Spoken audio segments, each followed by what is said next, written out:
सीधे रुक करते आगरा का सीएम क्या कुछ कह रहे हैं, सुनते हैं।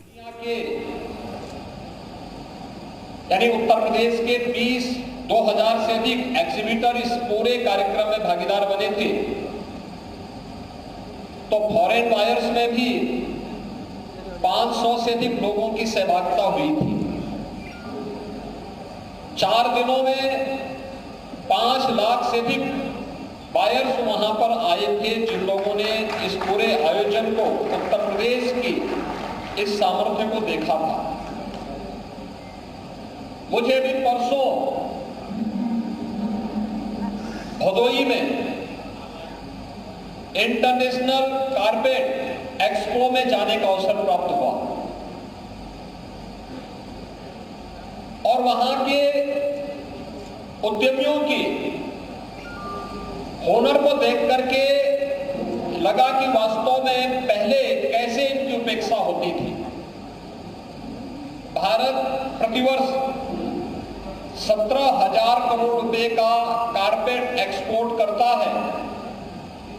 उनमें से अकेले भदोई, मिर्जापुर और वाराणसी से 10,000 करोड़ रुपए का एक्सपोर्ट होता है। भाइयों बहनों, लघु उद्योग ये अर्थव्यवस्था की रीढ़ होता है। कम खर्चे में पर्यावरण की सभी मानकों को पूरा करते हुए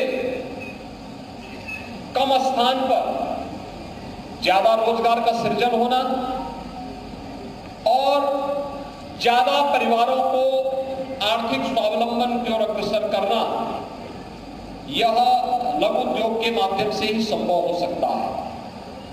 और मुझे बताते हुए प्रसन्नता है कि उत्तर प्रदेश तो प्राचीन काल से ही इसकी आधार भूमि रही है। अलग अलग प्रकार के उद्यम अलग अलग क्षेत्रों में रहे हैं और उसी को पुनर्जीवित करने के लिए प्रधानमंत्री मोदी जी की प्रेरणा से हमारी सरकार ने 2018 में उत्तर प्रदेश के अंदर 1 डिस्ट्रिक्ट 1 प्रोडक्ट की अपनी अभिनव योजना चलाई थी। 1 डिस्ट्रिक्ट 1 प्रोडक्ट के माध्यम से परंपरागत उद्यम को प्रोत्साहन कर देने के लिए उन्हें टेक्नोलॉजी मिले, उन्हें डिजाइन मिले, उन्हें पैकेजिंग के लिए प्रशिक्षण दिया जा सके, उनके लिए मार्केट भी उनको उपलब्ध करवाया जा सके और सरकार से उन्हें हर प्रकार की सुविधाएं उपलब्ध हो।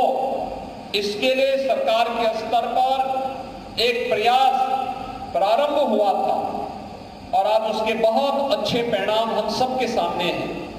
हम सब जानते हैं कि आज 1 डिस्ट्रिक्ट 1 प्रोडक्ट की इस अभिनव योजना का परिणाम है कि उत्तर प्रदेश पिछले 5 वर्ष के अंदर अपने एक्सपोर्ट को 250 गुना बढ़ाने में सफल रहा है। एक बेहतरीन दिशा में उत्तर प्रदेश जैसे बीमारू राज्य को आज हम आर्थिक समृद्धि के एक राज्य के रूप में स्थापित कर लें, यह इन्हीं उद्यमियों के परिश्रम के परिणाम स्वरूप हम सबके सामने है। और इसीलिए उत्तर प्रदेश ने 2020 में अपनी एमएसएमई पॉलिसी के अंतर्गत इस बात की व्यवस्था की कि एमएसएमई पॉलिसी के अंतर्गत अगर कोई उद्योग लगाता है तो 1000 दिनों तक उसे किसी भी प्रकार की एनओसी की आवश्यकता नहीं। वह जाए, अपना उद्योग लगाए, अपना एप्लीकेशन सबमिट कर ले, सारी औपचारिकताएं अपनी पूर्ण 1000 दिनों के अंदर हो जाए, वहां प्रोडक्शन प्रारंभ करे, सारी सुविधाएं उसे उपलब्ध होती हुई दिखाई देती। उद्योग के लिए अच्छा इंफ्रास्ट्रक्चर हो। अटल इंफ्रास्ट्रक्चर मिशन के अंतर्गत यह कार्य तेजी के साथ आगे बढ़ रहा है। तो प्रदेश ने इस दिशा में प्लेटेड फैक्ट्री के कार्यक्रम को भी आगे बढ़ाया है। आगरा में भी एक प्लेटेड फैक्ट्री का कॉम्प्लेक्स बन रहा है, कानपुर में बन रहा है, गोरखपुर में बन रहा है। एक नए अभियान के साथ हमें प्रदेश के इस संभावनाओं को नई ऊंचाइयों तक पहुंचाने का कार्य करना है और लघु उद्योग भारती ने इस दिशा में बेहतरीन प्रयास किया है। मुझे याद है जब उत्तर प्रदेश ने अपना ग्लोबल इन्वेस्टर समिट का आयोजन किया था इसी वर्ष के प्रारंभ में 10 से 12 फरवरी के बीच में लखनऊ में आयोजित ग्लोबल इन्वेस्टर समिट में लघु उद्योग भारती हमारे साथ सहयोगी थी, राज्य सरकार के साथ सहयोगी थी और उस सहयोग का परिणाम क्या था कि उत्तर प्रदेश सरकार को इन्वेस्टर समिट में 35 लाख करोड़ रुपए के निवेश के प्रस्ताव प्राप्त हुए और अगर अब तक का हम देखें तो यह बढ़कर के लगभग 38 लाख करोड़ रुपए के निवेश के प्रस्ताव उत्तर प्रदेश शासन को उपलब्ध हो चुके हैं। ये 38 लाख करोड़ रुपए का प्रस्ताव जिस दिन जमीनी धरातल पर उतरेगा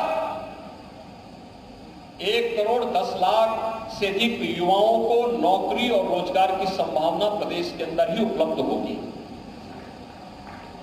भाइयों बहनों, उत्तर प्रदेश सरकार इस दिशा में केंद्र सरकार के साथ मिलकर के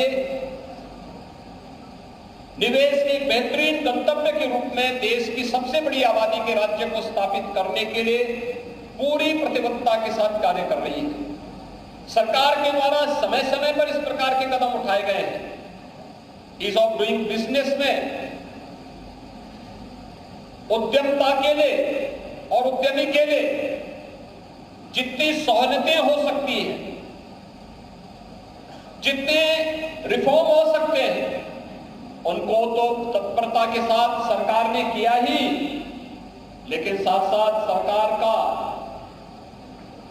शुरू दिन से प्रयास रहा है कि उत्तर प्रदेश जैसे राज्य में अगर हमें उद्योग के अनुकूल वातावरण बनाना है, इसकी पहली शर्त होती है सुरक्षा। प्रदेश के अंदर अपराध और अपराधियों के प्रति जीरो टॉलरेंस की सरकार की नीति आज देश के अंदर नजीर मानी जाती है और हम लोगों ने इस मामले में पूरी मजबूती के साथ इस बात को कहा है। हम सुरक्षा के साथ किसी भी प्रकार का खिलवाड़ किसी को भी नहीं करने देंगे, वह कोई भी व्यक्ति क्यों न हो।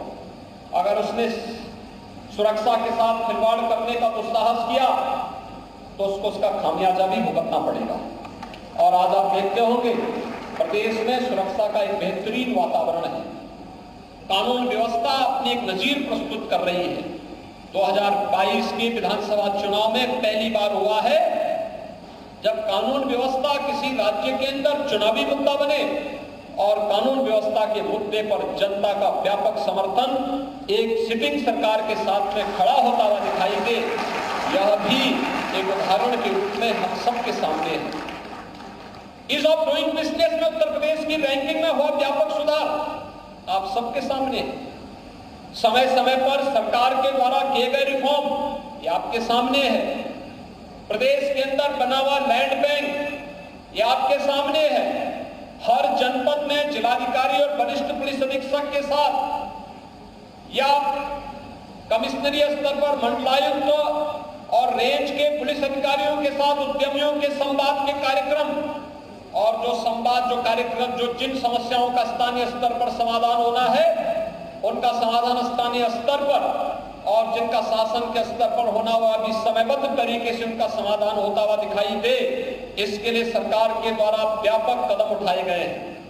मैं आज के इस अवसर पर आप सबको इस बारे में कहूंगा कि राज्य सरकार ने एमएसएमई उद्यमियों को प्रदेश के अंदर जीएसटी प्रदान करने वाले या जीएसटी रजिस्ट्रेशन करने वाले हर व्यापारी को भी 5 लाख रुपए की सुरक्षा बीमा का कवर दिया हुआ है। उत्तर प्रदेश देश का पहला राज्य है जिसने एमएसएमई उद्यमी को भी रजिस्ट्रेशन के साथ जोड़ करके उसको सुरक्षा बीमा का कवर दिया है। और मैं चाहूंगा कि यहां हमें इस कार्य को प्राथमिकता के आधार पर आगे बढ़ाना होगा। दूसरा, मेरा आप सभी उद्यमियों से एक बात का अनुरोध होगा। प्रदेश सरकार की बहुत सारी ऐसी नीतियां हैं जो आपका बहुत बड़ी समस्या का समाधान कर देती है। जैसे एमएसएमई पॉलिसी के अंतर्गत आने वाला कोई भी निवेश आपको एक नया प्लेटफॉर्म उपलब्ध करवाता है, लेकिन साथ साथ अगर आप अपने जो निवेश आपने किया है उस निवेश को टेक्नोलॉजी के साथ जोड़ने का तो कार्य सरकार ने किया ही है, चाहे वह निवेश सारथी पोर्टल हो, निवेश मित्र पोर्टल हो, निवेश होने के बाद ऑनलाइन इंसेंटिव का पोर्टल हो, ये आपको टेक्नोलॉजी के साथ जोड़ करके किसी भी प्रकार की भाग दौड़ से बचाने का एक माध्यम तो देता ही है, लेकिन साथ साथ सरकार ने यह भी व्यवस्था दी है कि कोई भी उद्यमी कहीं भी परेशान न हो, हम उसको बेहतर सुरक्षा भी देंगे, हर स्तर पर उसको मदद भी करेंगे। लेकिन यह भी हमें समय समय पर समझने की आवश्यकता है कि अगर आपने उद्योग लगाना चाहते हैं या उद्योग लगाया है, स्थानीय किसी इंस्टीट्यूशन के साथ आपका जुड़ाव हो जाए, आईटीआई से, पॉलिटेक्निक से, किसी कॉलेज से, किसी विश्वविद्यालय से, किसी इस क्षेत्र से जुड़े हुए संस्थान के साथ, वहां के बच्चे आपके उद्योग में प्रशिक्षण लेकर के आपको मैन पावर की आसान उपलब्धता करा सकते हैं। और यूपीसीडा और उत्तर प्रदेश के औद्योगिक विकास विभाग, एमएसएमई विभाग इस बात को सुनिश्चित करेगा कि जिन बच्चों को अगर आप वहां पर रखेंगे, प्रशिक्षण के दौरान 6 महीने या 1 वर्ष के प्रशिक्षण के दौरान रखेंगे, 1 वर्ष के बाद सर्टिफिकेट लेकर के वे लड़के जाएंगे, जो आपकी रिक्वायरमेंट होगी, जिनको आप रखना चाहेंगे, जो आपके लिए उपयोगी, उनको आप वहां रख सकते हैं। लेकिन शेष जाकर के अलग अलग जगह अपने इस अनुभव का लाभ दे सकते हैं।